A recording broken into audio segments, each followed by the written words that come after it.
Welcome back to episode number 50 of the Grind, Sleep, Repeat podcast. That's right. We made it 50 episodes. Today's a special one. We're going through our top 10 fitness tips. This is kind of all encompassing. We'll talk about nutrition. We'll talk about workouts. We'll talk about recovery. We'll talk about, if we had to give 10 of our best tips, this is it today. We're going to go through each of them and go one by one and kind of answer a lot of questions that you might have about everything about fitness, lifting, cardio, nutrition, recovery, and everything in between.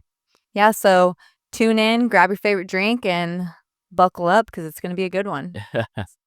Let's hop into the first one. So the first one that we came up with is really about, directionality of your program. And the first thing you need to do, no matter what your goal is you need to create a clear and concise goal.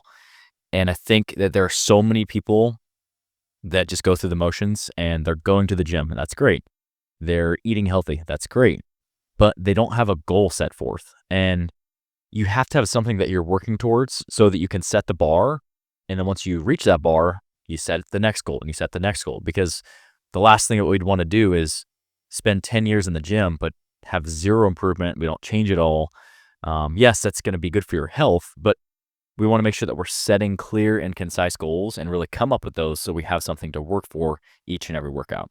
Yeah, when we're saying clear and realistic goals, we want you guys to think about, okay, yes, maybe I have this long-term goal of stepping on stage, but realistically, how close to that am I? So if that is your long-term goal, make little goals along the way to get to that big goal. Because if you just, say, I want to step on stage and that's your goal and you start doing everything to get there, it can get frustrating. And that's where we see a lot of people say, this is too hard. I can't do this. It's too frustrating. I can't commit to all this. So if you can just set yourself up and say, hey, currently I'm not even working out. I at least want to get myself in the gym at least 2 days a week. Or, I want to start by tracking my protein and see what that looks like and see how much protein I'm even getting right now. So just these little tiny baby steps to get to that big goal.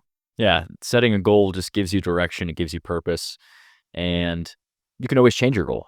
I think that's why I love training hybrid, mixing strength training and running together, or strength training and cardio, is because, right now my goal is I'm working on building strength and building muscle and trying to gain weight.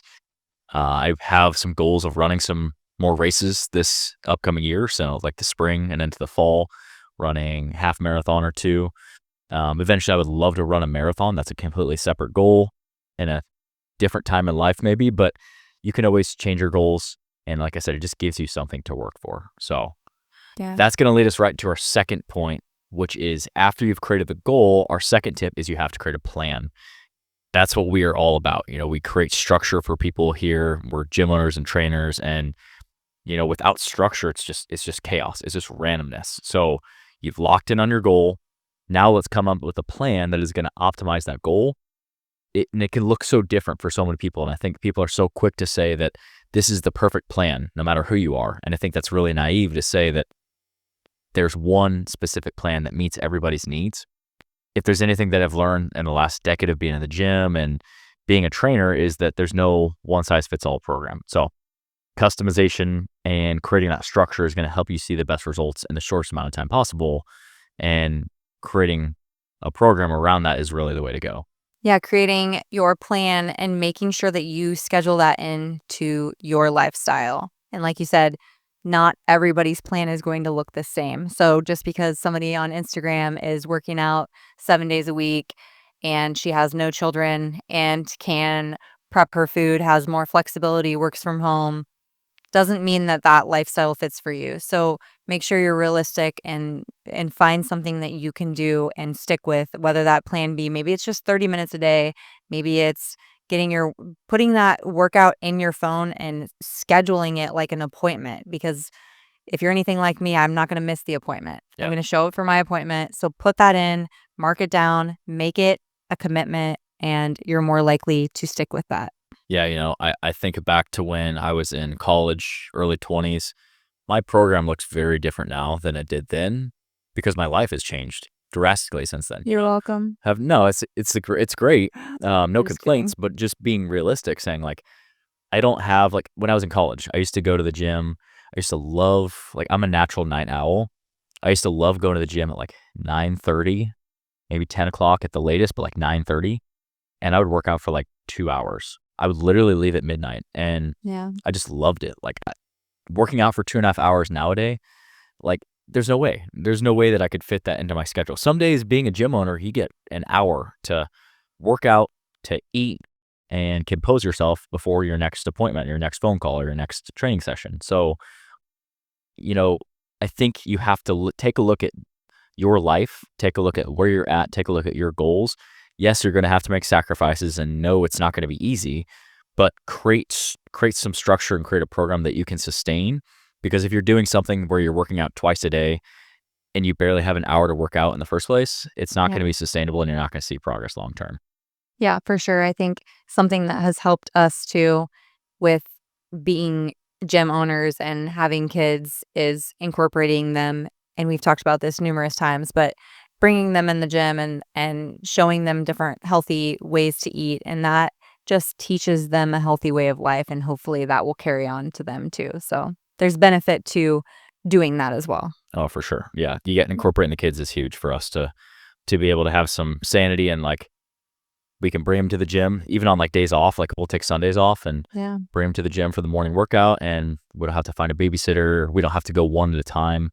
I love incorporating our kids into our business, and then also into just a healthy lifestyle. Yeah, so if you have kids, there is ways to yeah, not everybody has a gym, but, if you have dumbbells or something at home, just let them work out with you. Let them discover, new movements and new ways to move their body too, and they will find enjoyment out of that too, and then that creates a healthy lifestyle for them as well. So, let's go into our next point, which is going to be eating to fuel your body, not to restrict your body.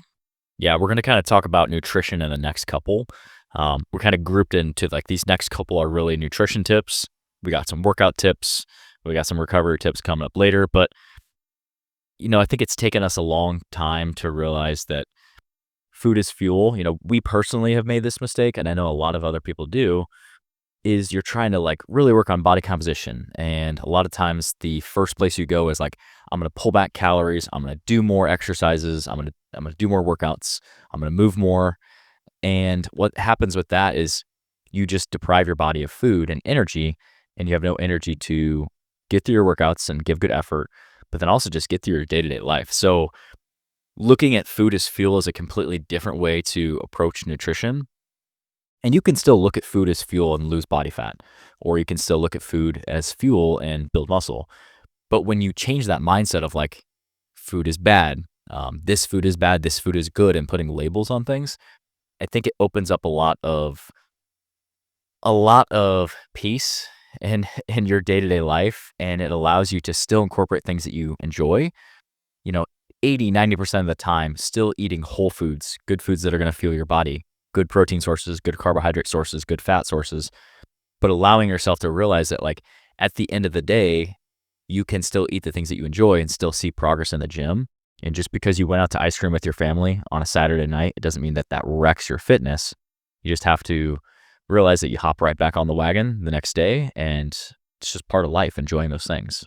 Yeah, this is something I still struggle with. So, just trying to learn balance and create balance is definitely something that you don't want to, you know, forget that you it's okay, like you said, eating ice cream, going out with the kids because we only have one life. They're only little for so long. So, we don't want to miss out on those opportunities, but also knowing that okay, if I'm going to eat these things, you know, we wanna do that in moderation Yes. because that's the key to balance, if we're giving ourselves excuses every night, like, "Oh, the kids are having this and, we're doing this," and it happens to be every night, then that's where it leads to a problem because that food is not fueling your body for your workouts, and you're gonna feel that. Like, Mhm. when I eat something, that I wouldn't typically eat, like a donut or a cookie, something like that, I do feel the difference in my workouts. Now, if I'm gonna eat to fuel my body. So if I load up on more rice or more sweet potatoes, I feel that in a good way in my workouts. So not to label food as like good or bad, but just knowing like, okay, I want to balance this out. I do want to, have a piece of cake if I go to my niece or nephew's birthday party and enjoy that moment with them, but don't turn those moments into something that you make an excuse for yourself every single night when you start rummaging through the pantry and finding all the good stuff, which guilty of that. But Yeah. just know that there is a balance and it's okay, but also, you're going to feel that the next day and be aware of that and how that makes you feel during your workouts. Yeah, it's not an excuse to eat whatever you want. No. Most of the time, your food should be whole food sources. You got a lean protein, you got a good quality carbohydrate, and you got a fat source. Most of the bulk of your diet should be structured around that. That's going to kind of lead us right to our next point, which is talking all about protein. No matter what your goal is, you got to have enough protein in your diet. Yeah. Good rule of thumb, good recommendation that we give, anywhere from 0.8 to 1 gram of protein per pound of body weight. If you're strength training, I would recommend that you get as close as you can to that 1 gram of protein per pound of body weight, or ideal body weight if you're trying to lose a lot of weight, Yeah. because it's just going to help your recovery. It's going to help you repair those working muscles. It's going to reduce your soreness. It's going to help you hold on to muscle. So if you go into a diet and you're drastically under eating your protein, you're going to feel fatigued and sore all the time. You're not going to recover. And you're going to potentially run into losing muscle mass. And that's going to lead to 50 different problems that we could talk about on a whole entire podcast. But bare minimum, eating enough protein in your diet is going to help you recover, repair, and hold on to muscle mass. And if you're trying to build muscle, it's also going to help you build muscle. If you're inadequately eating protein in your diet and you're trying to build muscle mass, it's just not going to happen. You're not going to recover. You're not going to have enough protein to build new muscle tissue because it doesn't come from nowhere. You have to have the stimulus in the gym and the protein in the diet to build new lean muscle tissue. Yeah, eating that 1 gram per body weight of protein, for instance, just to give you an example, if you weigh, 130 pounds and you divide that into the amount of meals that you eat per day. So let's say 130 divided by 5, and that will give you the amount of meals or the amount of protein in grams that you need to be eating per meal. So the biggest thing is just keeping in mind that at each meal, I need to be incorporating a protein source to hit my goal of 130 grams. So 130 grams, divide that into 5 meals is 25 roughly grams of protein per meal. So if you're, being conscious of saying, okay, each meal I'm having that 25 grams, then you're by the end of the day, you're going to hit that 130 grams. And that continues to carry on whether you're in a cut, a bulk, or just trying to maintain and create a healthier lifestyle. Because eating that protein, fat, and carb throughout the day, balancing out those meals is going to also keep those blood sugar levels elevated and prevent them from dropping. Because when they drop, that's when we get those cravings. That's when, if I haven't eaten a solid meal in like 4 hours, that's when I'm like, ooh, yeah, what's sounding really good right now is, ice cream or chocolate. All those like yummy foods start sounding really good when you're not getting in that adequate amount of balanced meals, especially every 4 hours or so. Yeah, usually with our clients, we'll recommend eating 4 to 5 times a day, typically at least 5, 3 meals and 2 snacks, having a solid protein source at each meal. And then our snacks will recommend using 1 to 2 scoops of our FitGrind whey protein powder. So if you guys are looking for an awesome protein powder and you're looking to add that as an extension of your diets, definitely go give our FitGrind whey protein a shot. I'll leave the link in the comments in the description below. You can head over to fitgrindformula.com and we'll give you a 15% off discount code too as well. So use grind15. You can get 15% off your first order and use that protein powder as an extension of your diet to fill in the cracks. Add it as a snack, add it as a post-workout, or maybe you want to do a protein shake somewhere before bed to get you to the amount of protein that you need to eat each day. Hopping into our next tip, number 5, is going to be getting enough hydration and recovery. So when we're doing this, we are hydrating with not only water, but also an electrolyte. This is going to help replenish those minerals that we're losing when we're working out. And not only is it benefiting in that aspect, but it's also something that tastes good and you can sip on it, put it in a big, 40-ounce jug and sip on it throughout the day, or you can sip on it throughout your workouts, whichever. It's going to benefit you in all different kinds of ways. But hydration, recovery, and the recovery aspect, we are making sure we're getting enough sleep, making sure we're stretching, getting in mobility into our routine too, so that we're not going into the next day and feeling fatigued. Yeah, I think, we can kill ourselves in the gym, but you're not building muscle during the workout. It's that 24 to 72 hours where you're going to build the muscle. So we go into the gym, we crush our workout, and we break down muscle tissue. And then the clock starts on recovery. And eating enough protein, like we talked about, that's one thing that you can do. Rehydrating. So, like Alyssa mentioned, using an electrolyte powder. We have a Pink Starburst electrolyte powder if you'd like to try that out. Again, links in the description, comments below.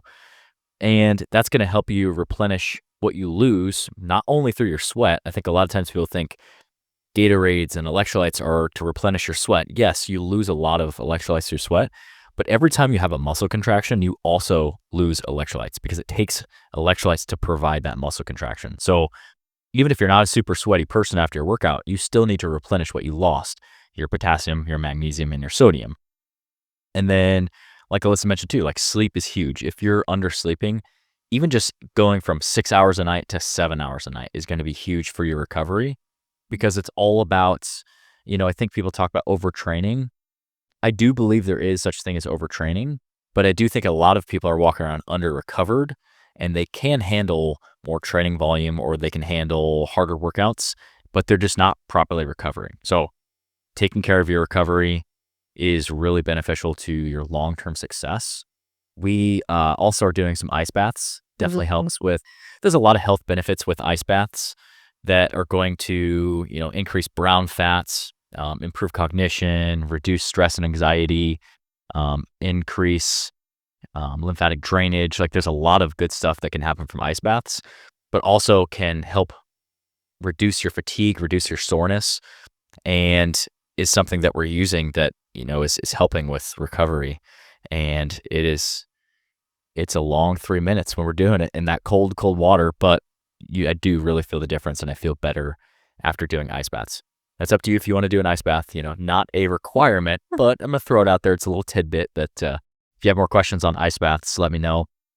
We'd be happy to help you out. I also recorded a full video on my channel, so you can go search for that if you're looking for more information on ice baths. So going into our sixth tip, we are going to be talking about strength training. So lifting some heavy shit, throwing around the weights, making some noise, and also overloading the muscles. So when we're going into the gym, we're structuring that. We have a planned program. Our workouts are, strategically planned. In each week, you want to try to increase the weight. We're not going in and shoulder pressing 15 dumbbells every single time, 15-pound dumbbells every single time.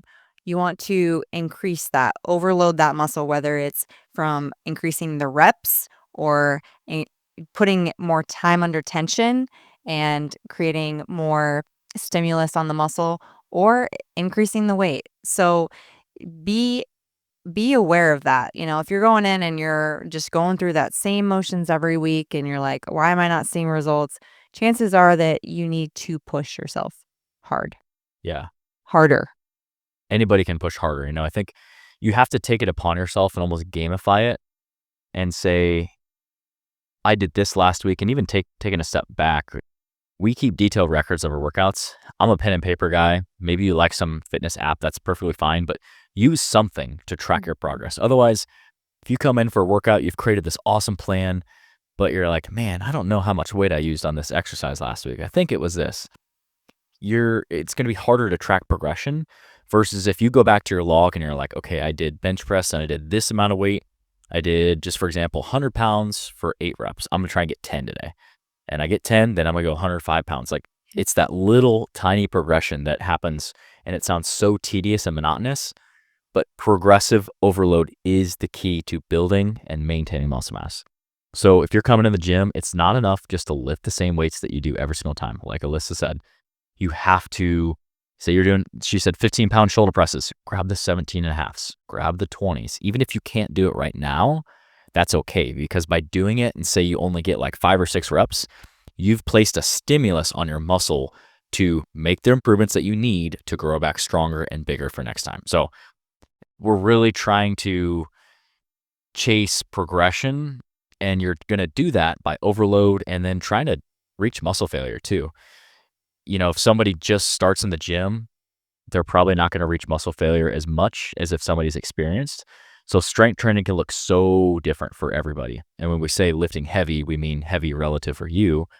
But as you become more advanced in strength training, you do have to push closer to muscle failure to see continued progress, because your body's so good at just adapting to what it's done before.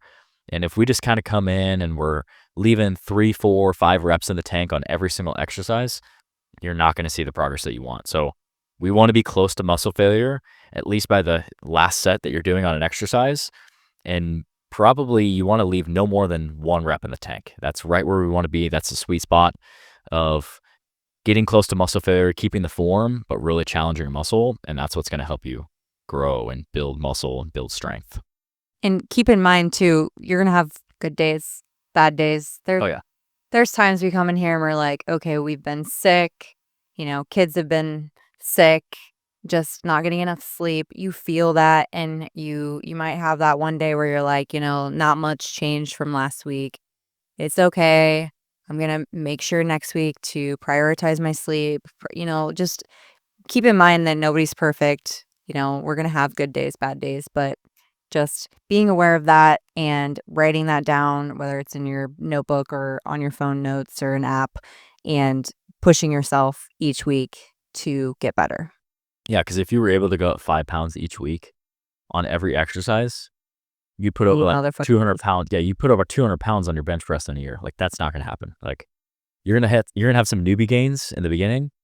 That 5 pounds is going to get fewer and far between. And like, you might put on 5 pounds in a month, and it's like, yes, I hit 5 more pounds on my bench press. I've been working for 6 weeks to do that. That's the reality of working out, but that's what you have to focus on. Yeah. That's what you have to focus on, is that progression. Otherwise, you're never going to change and you're never going to get better. So, yeah. Talking about the strength training, let's talk about cardio next. So our 7th tip is cardio, cardio, cardio. Anyone can benefit from cardio. Mm-hmm. And, with cardio, we like to run, but we also like to do a lot of other forms of cardio. And I don't think that you have to run, or I don't think that you have to do the bike, or you have to do the rower. Find something that you genuinely enjoy. You're going to be more consistent with it.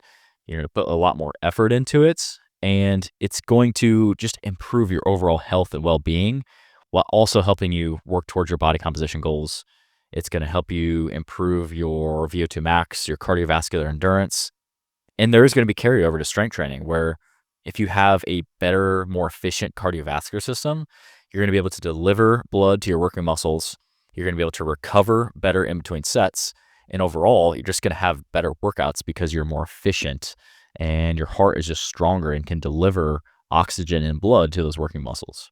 Yeah. Also, I just want to mention, I think people too, when you tell them you need to start incorporating cardio, they're like, but I hate running. It's like, well, it doesn't have to be running. Or do you hate running because you feel like you're not good at it? If you're not good at it, it's something that you don't have to go full blast on. What I like about running is you can do so many different variations of running. You can do sprint intervals. You can walk, run, do some fartlek training. There's multiple ways to incorporate running that doesn't have to make you necessarily good at it, or, stimulate you so much that you feel like you've been drug around and run over by a tractor. I don't know. It it Sure. it doesn't need to be hard. It just needs to be progression. Same with, strength training. We're progressively overloading. With cardio, we're progressively making it more challenging. So whether it's each week I'm doing sprint intervals, I'm doing 5 sets, 30 seconds on, 30 seconds off. Next week, I'm going to push a little harder and I'm going to do 6. Or the next week, I'm still going to do 6, but I'm going to try to push the intensity So with your cardio training, there does have to be some sort of progression, just like you're progressing with your strength training. Yeah. So that's going to kind of lead us into our next tip of warming up before your workouts, no matter if it's a cardio workout or a strength training workout. And the whole basis of this is twofold. First, to reduce the risk of injury so you can come in, make progress, because if you get hurt, you can't come in, you can't make progress. And then two, it's also going to help increase your performance. So for every workout, strength training or conditioning, we go through a full metabolic and a dynamic warm-up. Metabolic warm-up meaning we're just getting our heart rate up. So if we're going to go for a run, maybe we do some light jogging. If we're going to do a strength training workout, we'll do a rower or a skier or a bike or a light jog, or we push the sled a couple times down and back and just get your heart rate up, get some blood flowing. And then after that, going into a full dynamic warm-up. Say you're going to hit the upper body specifically, you're going to get your core activated, you're going to get your shoulders nice and mobile. You're going to warm up the muscles specifically that you're trying to target. Or if you're doing a lower body workout, you're doing some ankle stretches, some hip stretches. You're getting your hips nice and loose for squats and lunges and deadlifts or whatever you're doing for the day. But the goal is to reduce the risk of injury and improve your performance, that you're actually going to be able to lift heavier weights, get more reps, train harder while reducing that overall risk of injury. This is something we do not want to skimp on. We do not want to skip. It's not just I walk in the gym, I hop on the treadmill, warm up 5-10 minutes and jump into it. It's something that we take very seriously, and we try to teach our clients how important it is to get in a proper warm up, because if you come in and you tell me that you have this aching shoulder injury, we really need to make sure that before we hit any upper body or shoulder movements, that we're really focusing on waking up that shoulder and getting a good full range of motion in your shoulder so that we don't create any more long-term or worse injury or whatever is going on with that specific shoulder than what already is happening with the shoulder. So we don't want to make it worse. We want to try to fix that. If not fix it, at least warm it up and get it mobile before hopping into anything intense, because you're not going to be able to push any heavy weight if you're super stiff and can't hardly move your shoulder.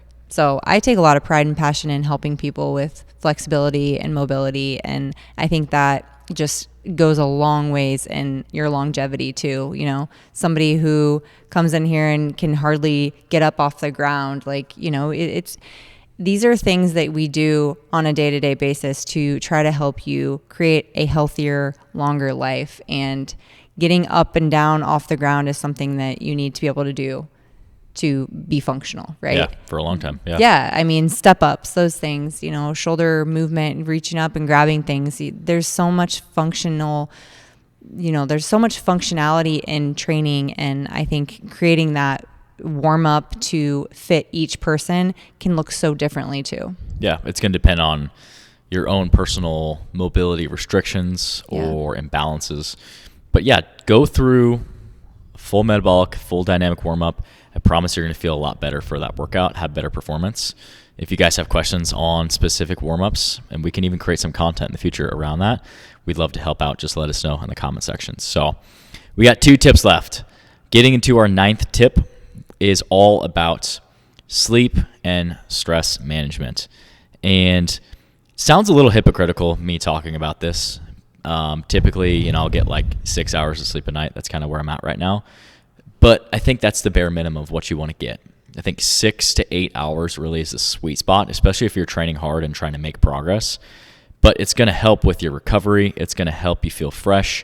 It's going to help you be able to mentally put an effort forward for your day and then also for your workouts. And I think if you're sleeping less than 6 hours a night, I think you really are missing out on a lot of recovery and really missing out on being able to push harder in your workouts, make more progress, and just give more overall effort. There's so many things that can help with your sleep too. Like we've incorporated the sauna. It's something to create some relaxation, to bring that stress, that cortisol level down too, I think is super important. So we're guilty of this, but like watching these shows at night, you know, your brain is so stimulated that sometimes it's hard to fall asleep when you're super stimulated and you're thinking about something and you're watching a scary movie and you're like, oh my God, I can't sleep because I'm scared. Yeah. So sometimes we'll turn on like light humor and that helps. But so trying to move away from the screen, which is something that, like I said, we're terrible at that, but implementing sauna, doing a magnesium supplement, which is something I love. It helps me fall asleep, sleep like a baby. But creating an environment that's cool. If, as much as I hate when Jordan turns the fan on, you want a cool environment because that's going to help you sleep better. You don't want to wake up sweating. So yeah, just creating a bedtime routine and a comfortable, cool environment to help you sleep at night is important. But yeah, getting that rest and recovery is going to help you in the gym and function better as a mom, as a human, just overall function so much better. Yeah, it's a huge piece to your fitness. I think a lot of people think about the workout and the nutrition, but the sleep and recovery is something I think a lot of light is being shed on it recently. I agree. There's a lot of content and research on longevity and health and stress management, but it is a big piece to your overall fitness and your health long term. If you're stressed out constantly and it's affecting a lot of different areas of your life, but you're just like completely trying to ignore it, that's not necessarily a good thing. And it's going to bleed into other aspects of your life too. So big piece of your health and your fitness is the recovery and the stress management so that you can continue this as a lifestyle long term, not just for 3 months, 6 months, for a year, but to adopt a healthy lifestyle moving forward for the rest of your life.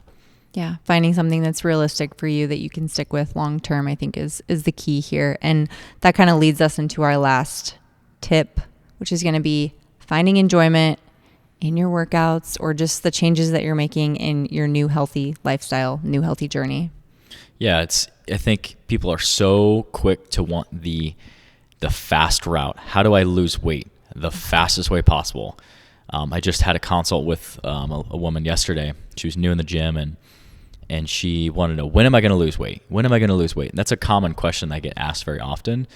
And, following structure and following a program, like you can see weight loss pretty rapidly. But I think the key really is learning to love the process of what you're doing, and you fall into this positive flywheel. And those first 3 months when you start working out, that it's hard. And that's why so many people fall off at the end of January and the new year, is because those first 30 days is you don't see a lot of progress. You're sore, you're tired, you're fatigued, you're probably not really experienced, so you don't feel really confident what you're doing.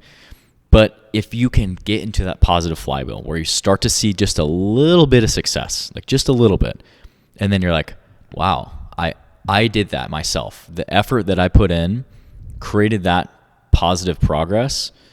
And then you start to fall into this process. And then once you create that positive flywheel, I think you really start to enjoy the process a little more. Obviously, there's ups and downs just like anything.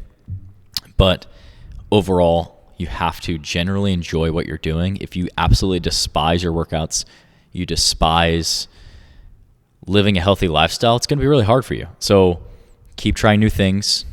Hire a coach. Obviously, we're a huge proponent of that. That's a huge piece of what we do, is the accountability piece of providing structure in the workouts, but also just hey, we got an appointment at 8 a.m.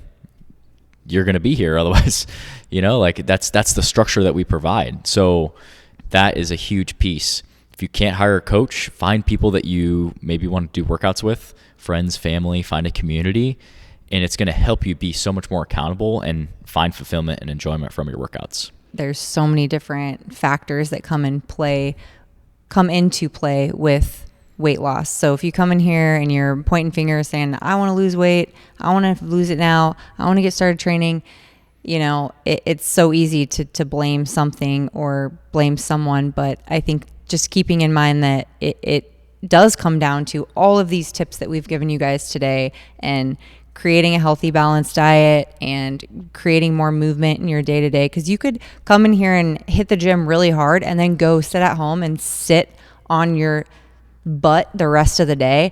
And I can tell you right now, that's not going to get you results, especially if you're sitting on your butt and you're powering down chips and dip and whatever it is. You are not going to get results in that aspect. So the workout itself obviously gives us great benefits in overall health. It creates muscle development, and there's so many different benefits to the workout itself. But if it comes to weight loss, you got to keep in mind that there is going to be some challenges, and you may not like every single thing that you do, but trying to find something that does fulfill you and create enjoyment and making you get into a routine, fall into a routine. Like when I first started running, I didn't say, oh my God, I love this. I love dying and being out of breath. It's great. No, I think it's something that, I started enjoying over time because I realized that, wow, my body is capable of doing hard things. It's fun to go out and enjoy the scenery and get outside and get fresh air. Like there's so many things that you can slow down and find fulfillment in, whether it's the weightlifting, oh, this is super cool. I went from, bench pressing 15 pounds to now bench pressing 40-pound dumbbells. Like, strength as a woman, that creates a lot of confidence. So there's so much more to fitness than just the weight loss portion. But I guess what I'm trying to say here is just find fulfillment in your workouts. And with doing that, you're going to see progress and fulfillment. Yeah. So we hope you guys enjoyed this list of our top 10 fitness tips.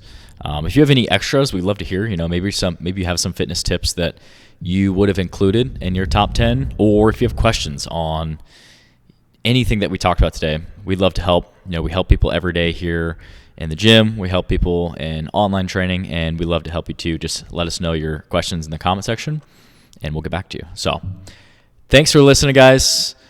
We will see you guys in the next episode.